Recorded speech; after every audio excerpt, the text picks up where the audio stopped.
to Magic the Gathering Arena. So, there's a little tiny bit of backstory. You wake up and you're told, you'll get them next time. You could do it. And then we're here. And there's this little blue glowy thing that's telling us we should play a land. And it's highlighting these two cards in our hand right here. So, this is a land, plains. It says basic land, plains. There we go. This is the card that lets you play other things. There's a little reminder text up here. Lands add mana to cast spells. So we'll go ahead and do what the computer wants us to do and play a land. See, now he's happy. Or it is happy. I'm not sure what this thing is. That's all you can do right now. Okay. Now our opponent goes. And our opponent plays a forest. Play another land so you can summon a creature. Okay, so we get 2 lands now.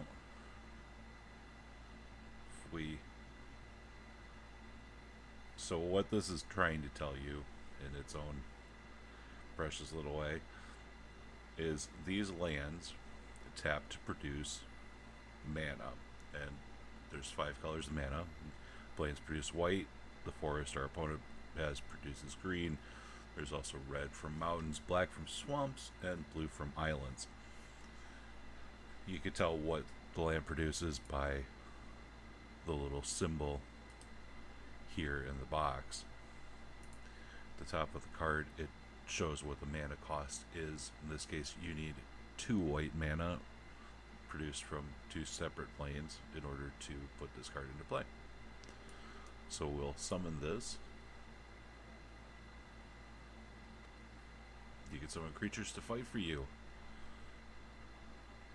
Thank you, little blue glowy. And our opponent has not done anything. So there's a little reminder text that your tapped lands untap at the beginning of your turn. Creatures, everything, unless it specifies otherwise, will untap at the beginning of your turn. So there you saw a little reminder text. You can play 1 land per turn. So you can't just throw out all the lands you have and play some super powerful thing. We'll just keep going. Only 1 of your creatures is ready to attack. So a creature can't attack the turn it comes into play. In the old days, we would say it was summoning sick. But you can click on a creature during the attack phase and it will attack. So you can see down here you get 1 attacker, and we're going to attack. The creature has power and toughness. It's telling you this. This is how much damage it does, and the second number is how much damage it can take before it dies. Our opponent finally played a spell. It's a Treetop Warden. What is still called Summoning Sickness. It's a 1 green, and the 1 here means that you could cast the spell using 1 of any color of mana. So in this case, you can pay 1 green mana and 1 mana of any color to play this 2/2 creature elf warrior. Here we have just a 3/2 for 1 white and 2 of any color. So we can go ahead and play that and attack with our creatures. You've been blocked. Curses. So now they're going to fight against each other. Now they both deal 2 damage, and both can take 2 damage, so they're both going to die here. But our other Shrine Keeper gets in for 2 damage. So our opponent started at 8 health and is down to 4. We started at 7 and we're still at 7. Thank you. This is a big problem. We have a opponent with a 4/4 creature. Now, neither of our creatures can attack without dying to this thing. So we're just going to pass the turn and see what happens.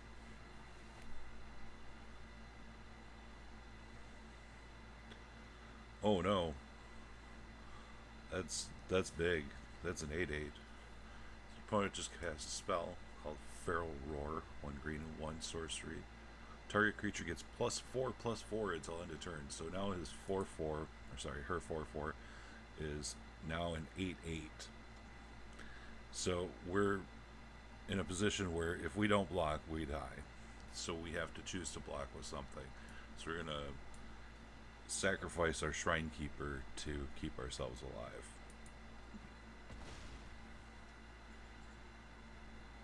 And reminder text: even a small creature will block all damage. Well, that's fortuitous.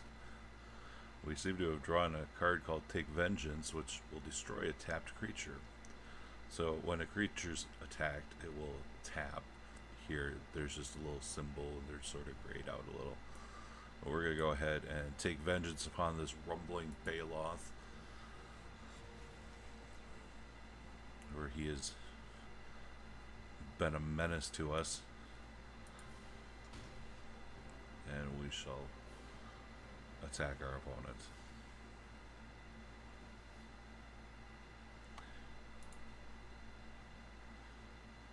So we've now drawn Blinding Radiance, 1 white mana and 2 generic mana at sorcery. So I didn't specify this earlier. Sorcery spells are cards that take effect one time and then immediately go away. So in this case, you tap all creatures your opponent controls with toughness 2 or less. The toughness here again is the second number. So when we cast this, it's going to tap both of our opponent's creatures and let us attack and destroy our vile opponent.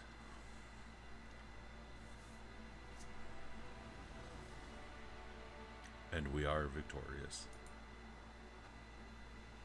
Ooh, shiny. We got a new card, Spiritual Guardian. There's the battlefield. You gain 4 life. It's a 3/4 for 2 white and 3 mana of any color.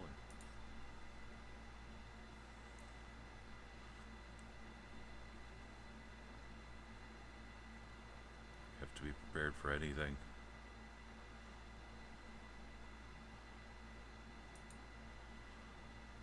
It appears to be a goblin here.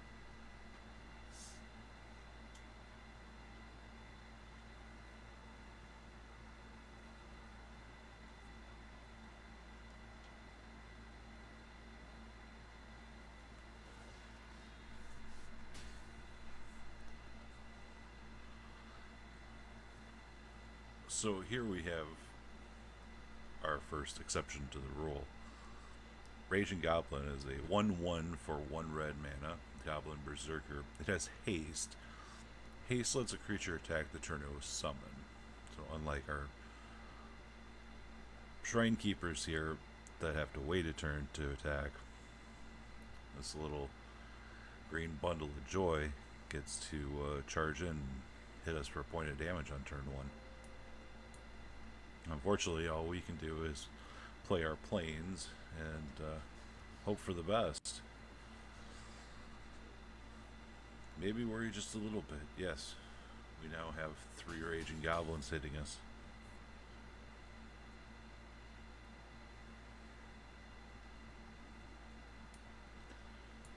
So here we're going to play a Shrine Keeper. Now this will be able to block any of these Raging Goblins and kill it. We're still going to take some damage here, though, which is problematic because we've taken a significant amount of damage so far.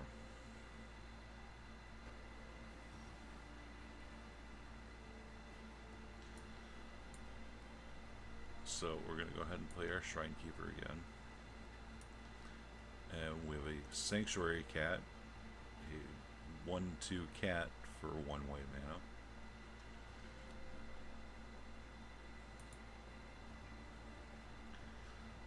So in this case, we're going to use our Sanctuary Cat to block one of these Raging Goblins. Now, that'll maybe the Raging Goblin will die, our Sanctuary Cat will live. Here we're going to block with 2 of our creatures on this Goblin Bruiser. You can choose to block with as many creatures on 1 creature as you want. So we'll use both of them. They'll both do their power and damage to the Bruiser. The Bruiser can only do 3 damage back though, so it will kill 1 Shrine Keeper, but it's not quite powerful enough to kill the other one. So we'll get to keep 1 of our Shrine Keepers.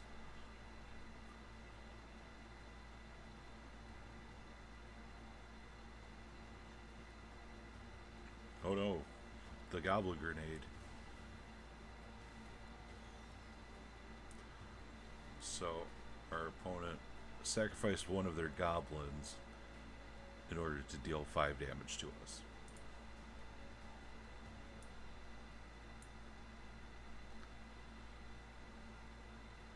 Here's a case where knowledge of what a color is capable of comes into play. Red decks tend to have cards like Goblin Grenade, cards like Raging Goblin that can do significant damage on their turn if you don't have a way to block. So here I'm going to attack with just the Shrine Keeper and hold back the Sanctuary Cat just in case. The 1 point of damage that the Sanctuary Cat's going to do is probably not going to be the determining factor of whether we win or lose. But there was a chance with the opponent having so much mana that they would be able to play some big haste creature that could come over and put us in a very bad position. So now here we're going to play our Spirit Guardian and gain 4 life. We're not the aggressive deck in this situation, so I'm going to hold back.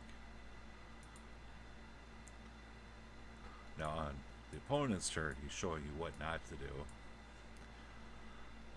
All these creatures attack, and the opponent's going to lose everything, and we're not going to lose anything.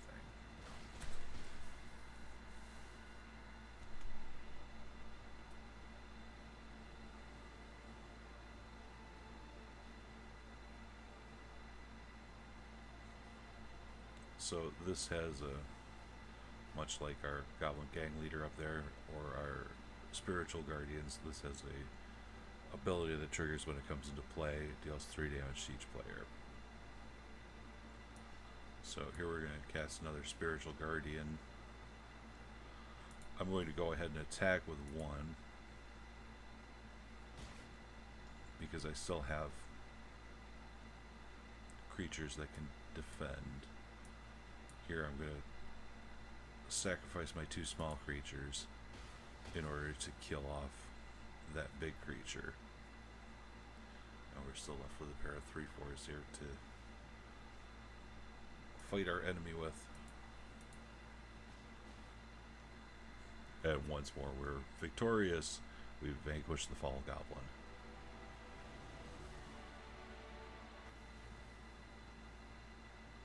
We've got some new cards. Knight's Pledge. This is an enchantment. This is a new type of card. Enchantments are permanents. They come into play and they stay in play, just like a creature or land does. In this case, these are auras, which means that they are attached to a creature. Here we have Knight's Pledge, which gives a creature +2/+2, and this sticks around as long as the Knight's Pledge stays in play. Angelic Reward gives +3/+3 and flying. And there's a little reminder text: creature with flying can't be blocked except by creatures with flying or reach.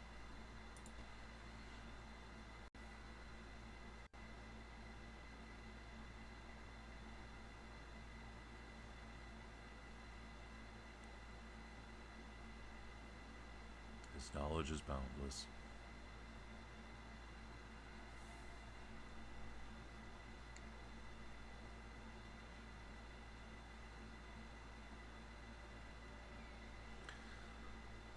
So this is where we're going to start to see flying creatures.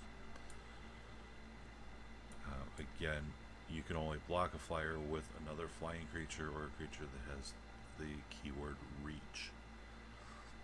And now we're going to get start to see some significant damage, because this is going to become a 2/2.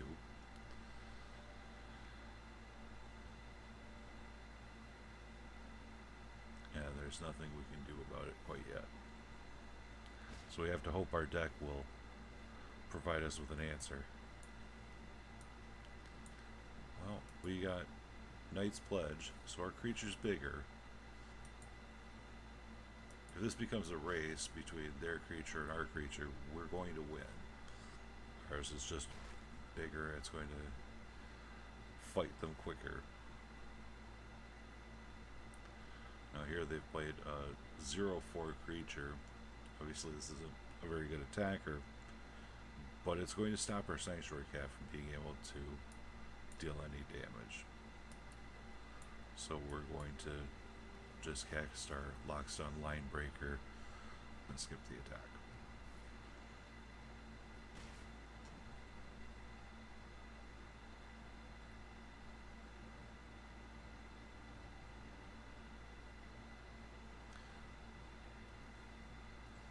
So our opponent casts a Water Knot, centers the battlefield, it taps a creature, and the creature doesn't untap during its controller's untap step.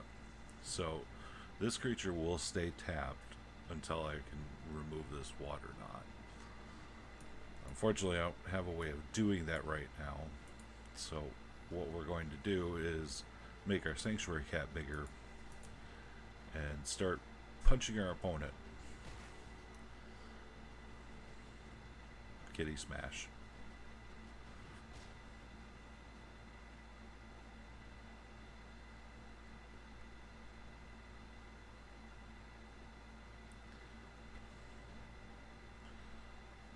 So our opponent casts Divination, 1 blue and 2 sorcery, draw 2 cards.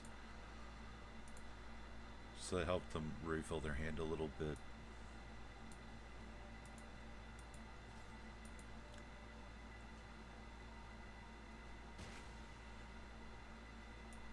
Not making a whole lot of progress as far as defeating our opponent.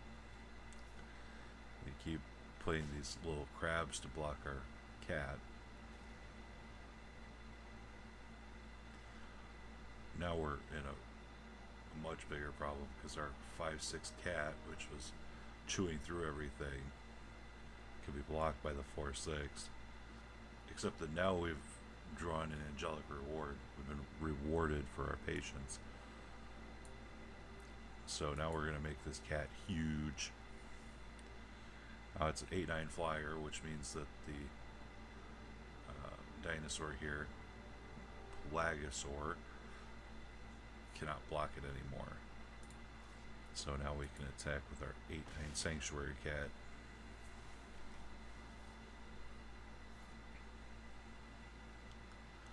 So our opponent's going to attack with both of their creatures. This would put us down to 3 health. Here I'm going to choose to block and sacrifice the Spiritual Guardian to prevent 4 damage.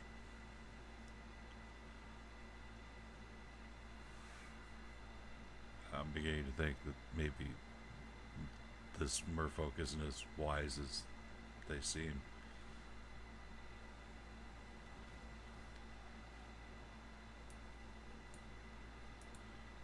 And now we just play that for the fun of it.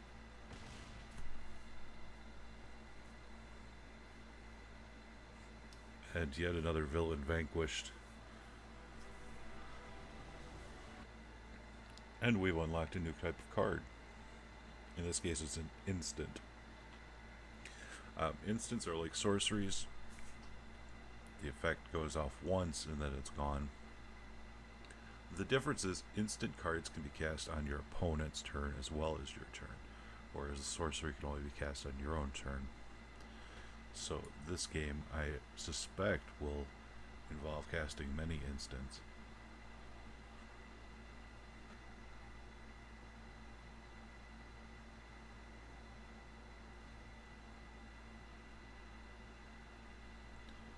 watch our every move and be ready for anything. Here's our little reminder that our opponent can cast spells on our turn.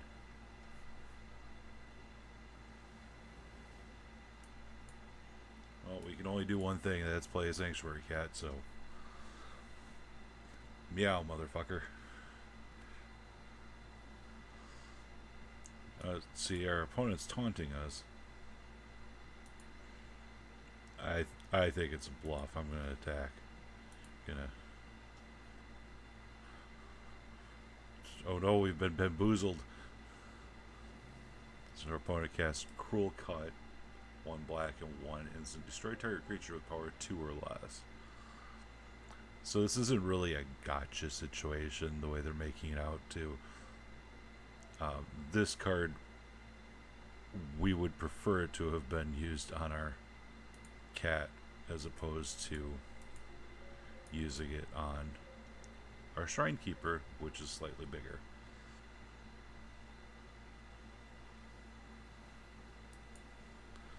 So we'll just continue on. So flash is a keyword for creatures.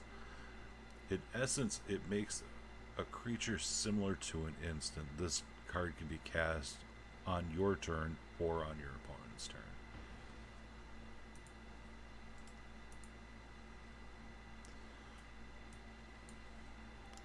Methinks our opponent's getting a bit cocky.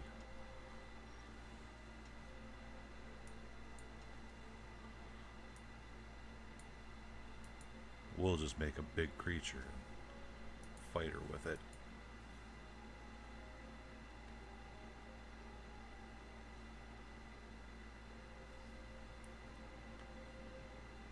So here is an interesting combination. So our opponent has, and this has not been explained very well here as to what just transpired.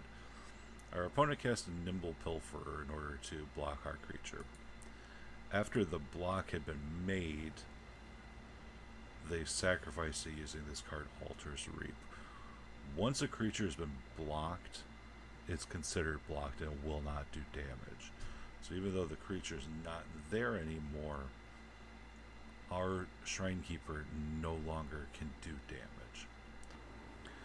So here our opponent has a Soul Hunter Rakshasa, which cannot block, which would be great for us. We could attack and our opponent couldn't do anything, but if you notice, we're at 5 health and this is a 5/5.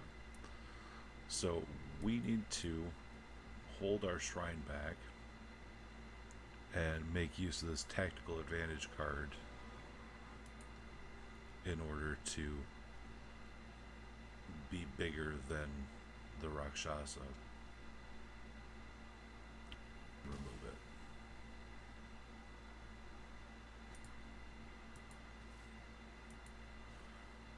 Some of these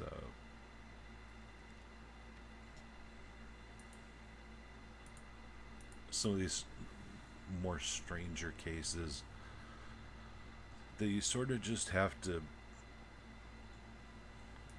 get got by once or twice before they really start to sink in and you start to understand them.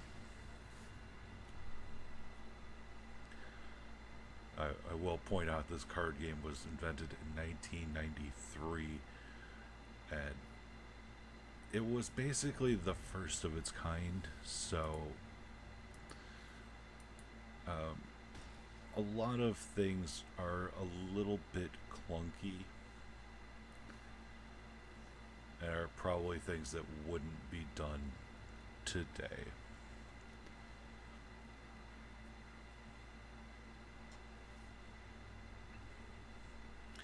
So here we get to be the ones making the interesting play. Our opponents attacked us with 3 2/1 creatures here, and we cast our Confront the Assault to make 3 1/1 tokens. The gut reaction of most people would be block 1 on each of them. What you actually want to do here is pay attention to your life total. You've got 5 life. Each of these deals 2. You can get hit by 2 of these without dying. You only need to block 1. And if we choose to only block 1, that means we have 4, 5, 6 power worth of creatures attacking our opponent. They don't have any cards in hand. There's nothing else they can do this turn. So if we make this block instead, we go to 1, and the game gives you this out to make sure that if you go with your gut reaction of block and kill everything, you still win this game. But because we were smart players, we didn't need the out. We got there on our own.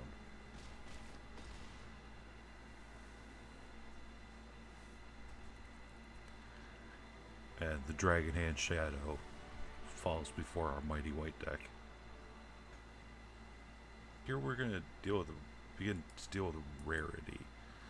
In this case, Serra Angel, possibly one of the most iconic cards in Magic. It's a 4/4 flying vigilance angel. Now the symbol here is an indicator of what card set it comes out of. Magic releases new sets of cards a couple times a year. The cards come in different rarities. You have common cards where this symbol would just be the black line art. Uncommon cards, which are this silver. Rare cards, which are the gold. And there's also a 4th rarity called Mythic Rare, which is an orangish gold color. Oh no. Nicol Bolas, the Great Dragon.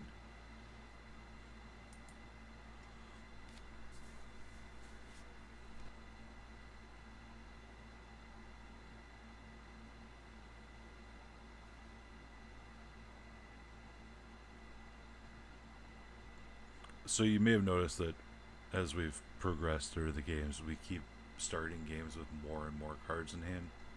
In the first game we only had 3 cards. Now we're up to 6. In a normal game of Magic, you start the game with 7 cards in hand.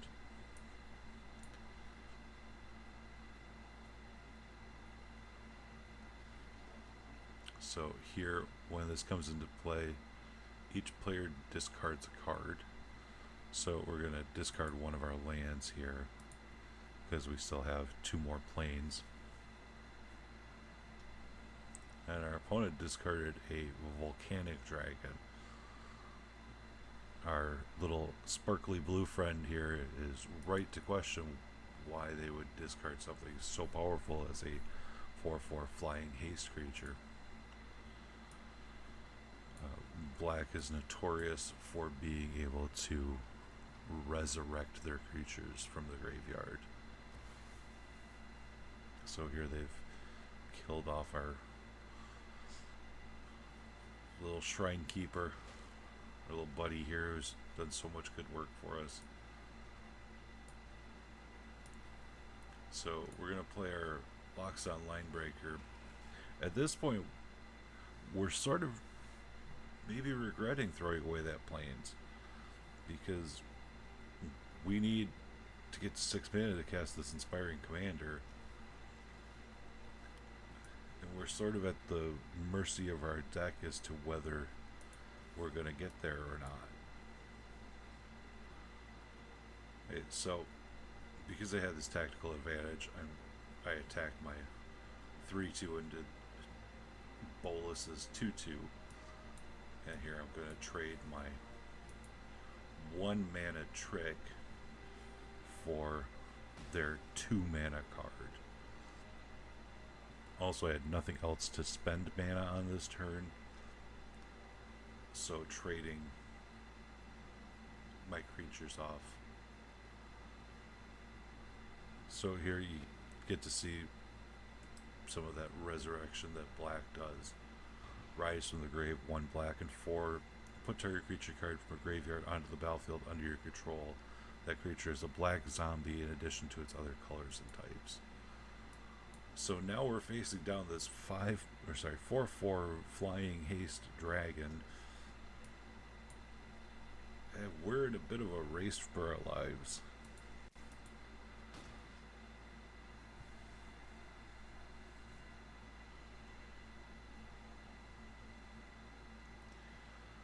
Means the next instant or sorcery they cast, they get to cast it again.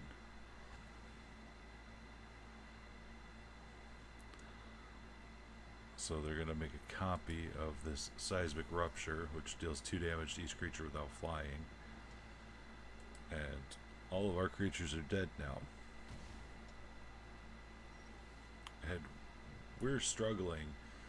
We have to hope this Inspiring Commander is going to get us out of this. Whenever another creature with power 2 or less enters the battlefield under your control, you gain a life and draw a card. It's only a 1/4, so it's not going to do a whole lot of damage on its own. We just have to hope that whatever we draw gets us through this. Now, Bolas cast Overflowing Insight to draw 7 cards. So, he has a handful of cards, and we're struggling a little. We're hoping for the best here. We draw this Take Vengeance to get rid of the dragon. And we're back in this game. With our opponent having more very powerful cards. This deals 3 damage to each other creature. Our commander survived. Here we can't attack because our Inspiring Commander will just die.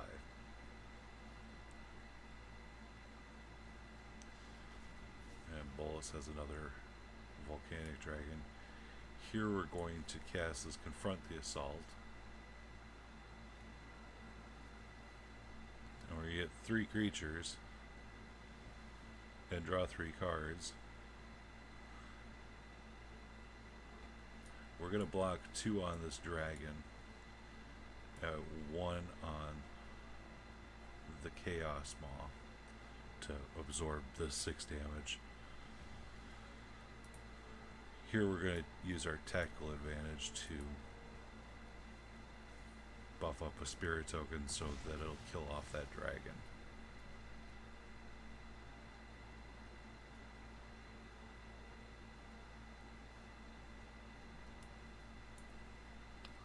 Let's hope for a series of good draws. Well, we got a Starry Angel.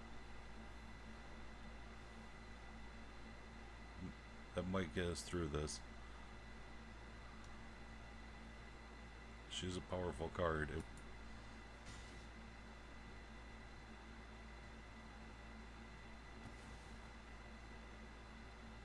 Uh-oh.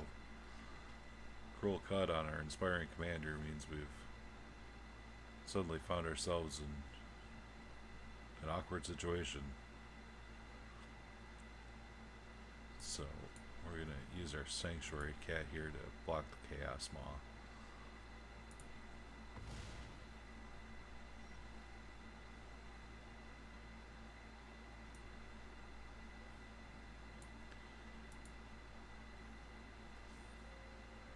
So here we can discuss Vigilance. It's an ability that Starry Angel has. Attacking does not cause this creature to tap. So we get to attack with this, and it will be untapped for us to block with on our opponent's turn. So here we can block the Chaos Maw.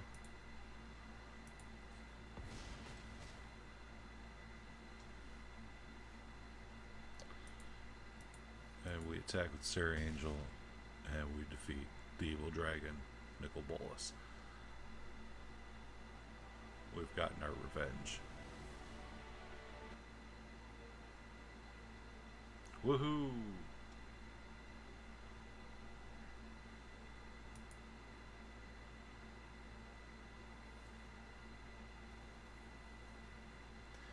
And we've unlocked a bunch of different decks, so we get